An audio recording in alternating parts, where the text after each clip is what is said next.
مرتے وقت نبی پاک علیہ الصلوۃ والسلام کا دیدار کرنا چاہتے ہیں، اور ایسا دیدار کہ آقا علیہ الصلوۃ والسلام اپنے ہاتھوں سے گویا قبر میں اتار رہے ہیں، تو درود پاک پڑھیے، قبر نور مصطفیٰ صلی اللہ تعالی علیہ وسلم سے جگمگا جائے، یہ چاہتے ہیں، تو درود پاک پڑھیے۔ آپ قیامت کے دن نبی پاک علیہ الصلوۃ والسلام کے ہاتھوں جام کوثر پینا چاہتے ہیں، درود پاک پڑھیے۔ آقا علیہ الصلوۃ والسلام کے ساتھ پل صراط سے نبی پاک کی کرم سے گزرنا چاہتے ہیں، درود پاک پڑھیے۔ اور سنیے، پیارے آقا کے ساتھ جنت میں جانا چاہتے ہیں تو درود پاک پڑھیے۔ آپ مدینے جانا چاہتے ہیں تو درود پاک پڑھیے۔ پیارے آقا کی خواب میں زیارت کرنا چاہتے ہیں، درود پاک پڑھیے۔ اب میں آپ سے پوچھنا چاہتا ہوں، کچھ بچ گیا ہے اور کچھ ہے جو آپ کو چاہیے، جو دنیا میں چاہیے، جو مرتے وقت چاہیے، جو محشر میں چاہیے، جو جنت میں داخلہ چاہیے، every thing what ever I need. اور یہ حق ہے نبی پاک علیہ الصلوۃ والسلام کا ان کی امت پر کہ امتی ان کی ذات پر درود پاک پڑھے۔ آج پلیز یہ نیت کر لیں، چلتے پھرتے اٹھتے بیٹھتے درود پڑھتے رہیں، محبت رسول کے عالم میں پڑھیں، زیادہ سے زیادہ پڑھیں۔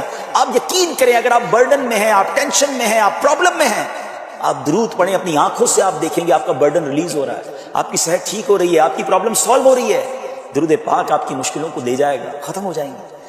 اللہ کے حبیب علیہ الصلوۃ والسلام نے فرمایا کہ میرے پاس جبریل امین آئے اور انہوں نے حاضر ہو کر بتایا کہ یا رسول اللہ صلی اللہ تعالی علیہ وسلم، اللہ پاک فرماتا ہے کہ اے محبوب صلی اللہ تعالی علیہ وسلم، جو آپ پر درود پاک پڑھے گا میں اس پر رحمت نازل فرماؤں گا، جو آپ پر سلام بھیجے گا میں اس پر سلامتی اتاروں گا۔ اس نعمت کا شکر ادا کرنے کے لیے میں نے اتنا طویل سجدہ کیا۔ اب یہاں دو باتیں سیکھنے والی ہے۔ ایک تو یہ سمجھ آیا کہ درود پاک نعمت کتنی بڑی ہے، درود پاک پڑھنے والے کے وارے نیارے ہو جاتے ہیں، اللہ کی رحمتیں نازل ہوں، رب کی طرف سے سلامتی نازل ہو، تو اور کیا چاہیے؟ اس پرفتن، اس خطرناک دور میں جب بلائیں ہیں، وبائیں ہیں، ٹینشنیں ہیں، پرابلمز ہیں، خوف ہے، اور ہر بندہ چاہتا ہے کہ وہ سیکیور رہے، صبح گھر سے جائے شام گھر خیر سے آئے، کاروبار پہ خیر رہے، گھر میں خیر رہے، فیملی میں برکت رہے، تو وہ کون سا طریقہ ہے جس سے مجھے یہ سیکیورٹی مل جائے؟ مجھے بتاؤ کہ جس کے سر پر رحمتوں کا سایہ رہے اسے پھر کیا پرابلم ہے؟ اور اللہ کی رحمت کس کے ساتھ ہے کہ جو ایک بار درود پاک پڑھے اس پر 10 رحمتیں نازل کی جاتی ہیں۔ اس سے پتہ یہ چلا کہ آج کل دور بڑا کلیمٹیز کا، پرابلمز کا، ڈیفیکلٹیز کا ہے، بیماریاں الگ چل رہی ہیں، وائرس الگ چل رہے ہیں، پرابلمز الگ چل رہے ہیں۔ اگر ہم چاہتے ہیں کہ ہماری سیکیورٹی رہے، اللہ کی رحمتیں ہمارے ساتھ رہیں، تو درود پاک ایک ایسا فارمولہ ہے کہ اگر ہم گھر سے نکلیں درود پڑھتے ہوئے، کام پہ جا رہے ہیں درود پڑھتے رہیں، واپسی میں آئیں تو درود پڑھتے رہیں، فضول باتوں سے اگر اپنے آپ کو بچائیں تو انشاءاللہ آپ اللہ کی رحمتوں کے سائے میں رہیں گے، اللہ کی رحمت نازل ہوتی رہے گی تو پرابلمز بھی دور ہو جائیں گی۔ اللہ کریم نے قرآن میں جا بجا احکامات نازل فرمائے ہیں، کبھی نماز کا فرمایا، کبھی زکوٰۃ کا فرمایا، بہت سارے ہمیں شرعی احکامات، آرڈرز ملتے ہیں قرآن سے، مگر کہیں یہ نہیں فرمایا کہ اے ایمان والو میں بھی کرتا ہوں، میرے فرشتے بھی کرتے ہیں اور تم بھی شامل ہو۔ پورے قرآن میں یہ ایک ہی ایسا کام ہے جس کے بارے میں رب فرماتا ہے اے ایمان والو اللہ بھی درود بھیج رہا ہے، اس کے فرشتے بھی درود بھیج رہے ہیں نبی پاک پر، تم بھی درود پڑھنے میں شامل ہو جاؤ۔ اچھا، یہاں ایک بات سمجھنا بہت ضروری ہے، اللہ کا درود بھیجنا اور ہے، ہمارا اور فرشتوں کا درود بھیجنا اور ہے۔ اللہ کا درود بھیجنا یہ ہے کہ اللہ رحمت نازل فرماتا ہے، وہ تو خالق ہے نا، مالک ہے، وہ اپنی رحمتیں نازل فرماتا ہے اپنے حبیب علیہ الصلوۃ والسلام پر، اور ہمارا درود بھیجنا یہ ہے کہ ہم دعا کرتے ہیں کہ اللہ ہمارے آقا و مولا جناب محمد الرسول اللہ صلی اللہ تعالی علیہ وسلم پر درود بھیج، تو یہ سمجھنا ہے۔ اچھا، اب یہاں ایک اور بڑی خوبصورت بات علماء نے فرمائی کہ حضرت آدم علیہ السلام، آپ کو ابو البشر کہا جاتا ہے، آپ کو ایک بڑا کمال کا یوں سمجھیے کہ اعزاز دیا گیا جو اور کسی نبی کو نہیں ملا، کہ تمام فرشتوں نے آپ کو سجدہ کیا، اللہ کے سارے فرشتوں نے آپ کو سجدہ کیا، اور سبحان اللہ یہ شرف آپ کو عطا کیا گیا۔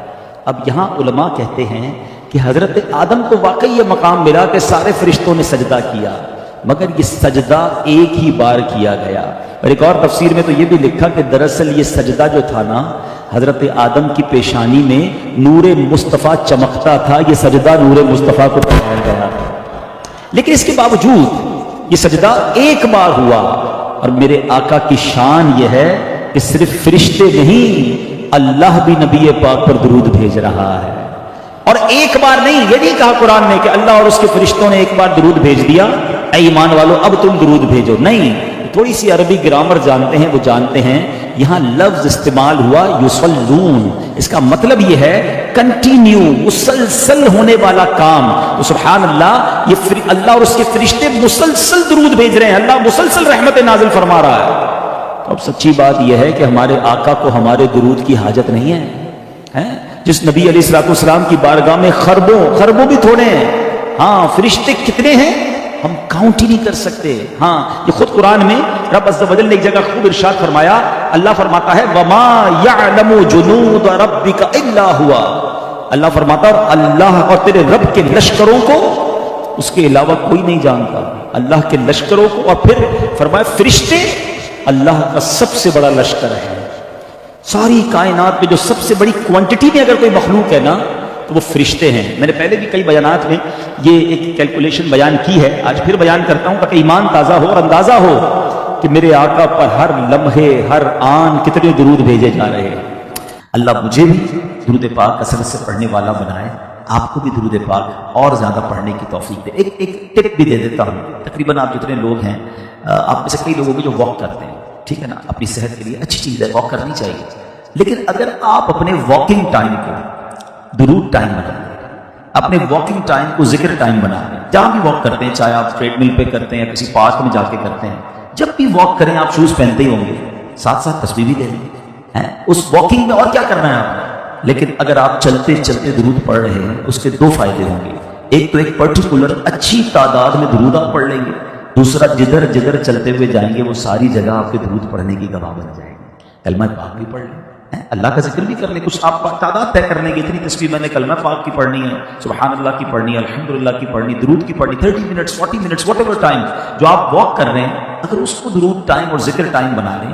آپ سوچیں ہمارے جو اسلاف تھے نا وہ بڑے کمال کے لوگ تھے، ان کو احساس تھا زندگی کا کہ یہ ایک ایک سانس ایک ایک منٹ کتنا قیمتی ہے.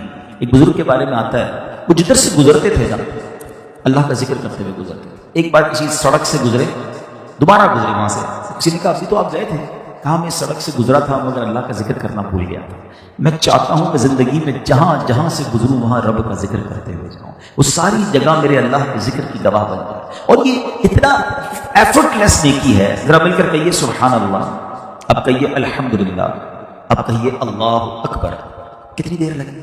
آئی تھنک 30 سیکنڈز بھی نہیں لگے. مگر آپ کو پتا ہے آپ نے 30 سیکنڈ میں کیا کما لیا. آپ جتنی بھی بڑی پوسٹ پہ ہوں، آپ کبھی اپنی پوری ارننگ جو بھی آپ مہینے میں کماتے ہیں، چاہے وہ بلینز میں ہو، اس کو کبھی کیلکولیٹ کیجئے گا کہ 30 سیکنڈ میں کتنے بنتے ہیں، تو وہ چند روپے ہی بنیں گے، چند 100 روپے ہی بنیں گے، کیونکہ پورے مہینے کی ہے نا. 30 سیکنڈز میں بلینر بھی چند 100 روپے ہی کماتا ہے، چند ہزار کما لے گا. مگر آپ کو اندازہ ہے آپ نے 30 سیکنڈ میں ابھی کیا کمایا ہے. میرے نبی کے سچے وعدے ہیں جو ایک بار سبحان اللہ